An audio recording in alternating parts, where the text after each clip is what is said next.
Christopher Min, nairita at pinatutsadahan si Sian Lim. Wala na yung love lock pero tayo pa rin. Thank you.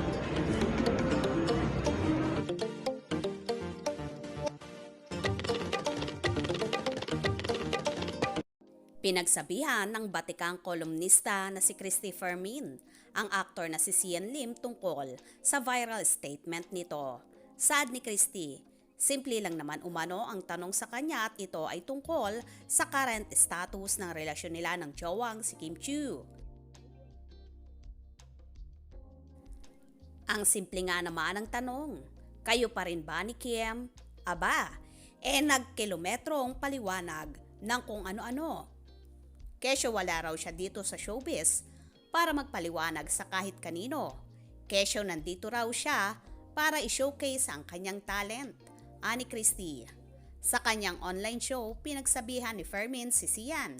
Hindi ganon ang pagsagot sa isang tanong. Inquisitive ang mga tao. Siyempre gusto nila malaman sa horse's mouth. Ika nga sa mga taong sangkot. Anya, makuda itong lalaking ito. Ewan ko ba't ganyan siya. Dagdag pa niya. Hindi masamang magtanong at lalong hindi masama na sumagot ng maayos, di ba? Sian Lim. May kasupladuhan talaga to eh. Hindi na nga nakapigil si Christopher Min at talagang neratsada niya ng putak ang actor-director.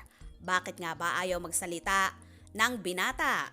Inililigaw nga lang ba ang isyu ng hiwalayan nila ni Kimi? Kaya kung ano-ano na lang ang ipinopost nito? Or baka naman, pinapahalagahan niya pa at iniingatan ang relasyon sa dalaga dahil gusto niyang maisalba pa ang kanilang relasyon na 12 years na ang pagsasama, kaya talagang hindi ito biro. Anyway, sana nga, sagutin na lang na maayos ni Sian ang lahat para matigil na ang issue at sana naman maging maayos na rin ang problema nila ni Kimi at wag silang magpadala sa galit at emosyon na nararamdaman nila. Mag-usap na lang sila ng maayos para maisalba pa ang kanilang pagmamahalan. Nakakahinayang lang talaga kung mauuwi sa wala ang Kim C na umaasa pa naman ang kanilang mga tagahanga na sa kasala na mauuwi ang lahat. Kaya naman tumutok at huwag paghuhuli sa mga maiinit na kaganapan. Hope you enjoyed. Please subscribe for more info.